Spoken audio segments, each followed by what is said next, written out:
Welcome to my YouTube channel. আশা কৰোঁ সকলোৰে ভালে ভালে আছে। সকলোকে ৰাসৰ অলেখ শুভকামনা দিছিলোঁ। আশা কৰোঁ সকলোৰে ৰাস ভালে ভালে পাৰ হওক।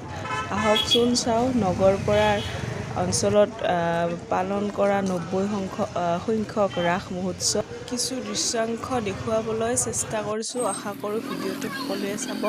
লগতে ভিডিঅ'টো চাই ভাল পালে লাইক শ্বেয়াৰ লগতে চেনেলটো ছাবস্ক্ৰাইব কৰিবলৈ নাপাহৰিব। বলক এতিয়া ৰাস চাওঁ।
Gimana?